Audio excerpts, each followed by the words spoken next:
Hello everybody, welcome back to my channel. Welcome if you are new here, and welcome to another video.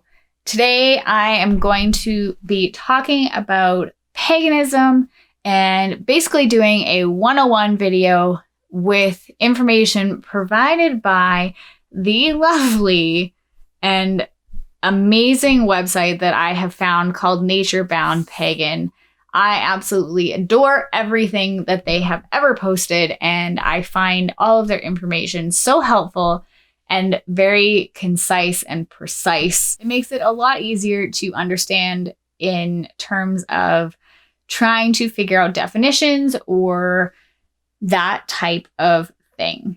So first off, the question really is, what is paganism?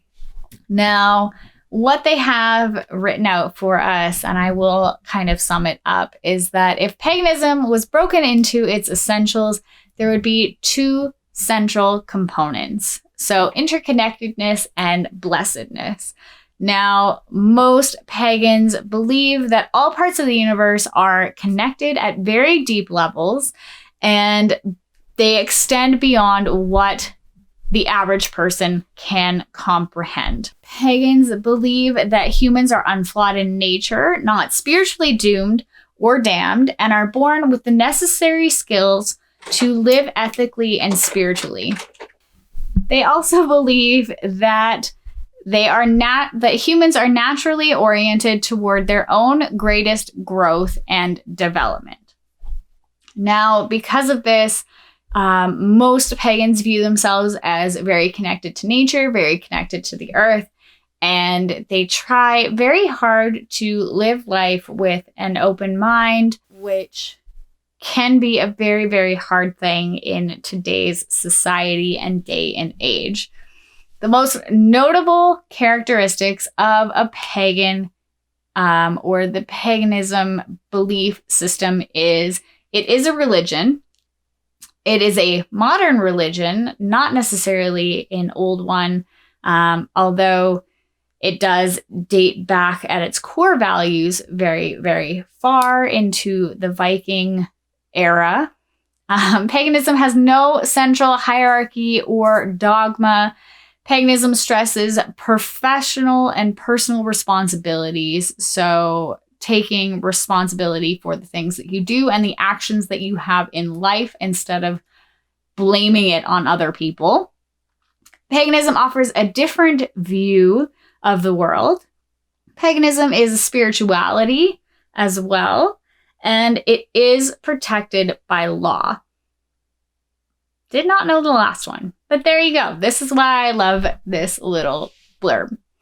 Now, what is covered under the pagan umbrella is Wicca, Gardnerian Wicca, Alexandrian Wicca, Dianic Wicca, Fairy Wicca, Strega, Shamanism, Eclectic, and family traditions, Celtic traditionalism, Druidism, Santeria, ceremonial magic, mystery traditions, solitary and blended traditions.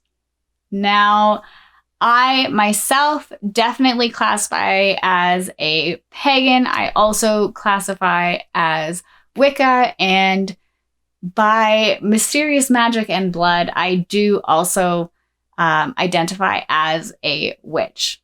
I know I have stated that probably in quite a few different videos now at this point, in particular the ones that I've done with Brandon, but that is kind of where I fall under all of this.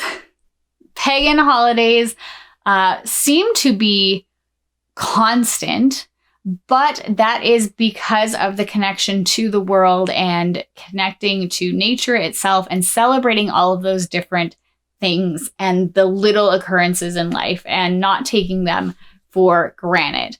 So you have your quarter points, which are winter solstice, spring equinox, summer solstice, and fall equinox, and your cross quarter points, which is Imbolc, Beltane, Lammas, and Samhain.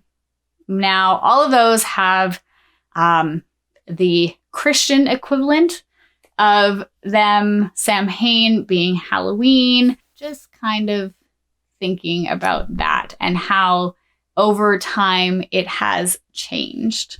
They also base everything off of the 5 elements. So fire, water, spirit, air, and earth, believing that you are part of nature itself. So most believe in just the 4, but paganism covers all 5.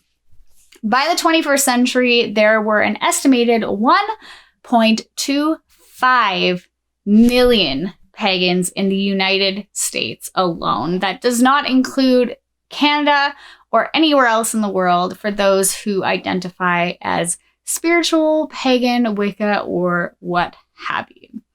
Of course, there are many, many more than that, and growing and increasing in number by the day, especially now in today's day and age. I have seen a number of articles going around about how millennials are going and trading their religion in for spirituality and paganism instead of how they were raised. So it's an interesting topic that has definitely been gaining traction, which is why I decided to do this video. Now, pagans celebrate through a number of things, and that can be religious gatherings and can involve singing, dancing, quiet meditation, prayer, healing, ritual movement, chanting, magic casting, and energy work. Or it can also be by yourself in your own home. And it doesn't have to be some big thing either. It doesn't need to be a huge in your face moment. It can just be something as simple as burning some sage and saying some prayers that might be close to you or in reference to the time period that you are dealing with. And it can be simple and quiet and traditional. Now, another thing that is to note is that you do not have to practice with other people. It can be a very solitary experience. So don't feel like you have to be with a group of people all the time in order to call yourself pagan, to call yourself Wicca, to call yourself a witch. It's not necessary. You can do it with 1 or 2 other people. You can do it by yourself, or you can do it with 20 people. It's totally up to you. It is an open book and an open world for you to explore. Pagans on a whole have no prescribed religious ritual form to follow, which is basically everything I just said. So spiritual experiences and exercises are quite diverse. It is a world of constant learning, and I absolutely enjoy it every single day. I always say thank you to nature whenever I'm out in it. I always do something, whether it is just taking a moment to recognize the things that are around me or actually giving a tribute. Last summer, my roommate and I actually went out to pay tribute to nature and to the land itself and planted a whole bunch of seeds in order to help the bee population in one of our local wooded areas that gets lots of sunshine and could really use the help. So just taking the time to pay back to Mother Nature for everything that she has given us and allowed us to have, because without her, we would have no food. And I think it's really important to acknowledge that. And I think that is why I really love growing up in an area that has such a strong First Nations culture as well, because they are all about giving back to the land and thanking the higher powers for what we are given on a daily basis. That is kind of the summed up Paganism 101. If you would like me to dive into the different sections and the different groups that fall under the umbrella, I would love to do that. If you have any questions or anything you would like to add, please leave it down below in the comments section.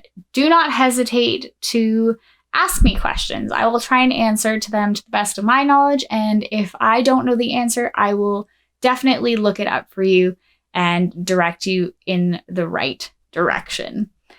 I love you guys so very much. Please don't forget to hit the like button, turn on the notification bell, and subscribe if you haven't already. If you like my videos, please do check out the rest of them. I am really working hard to improve on every single video, and I cannot wait to see where this channel goes in the next little while. I have a lot of work to do and a lot of things that I am excited to do. So I hope that you guys will stick around and join me as the channel grows. Again, I love you so very much, and I will see you in the next video.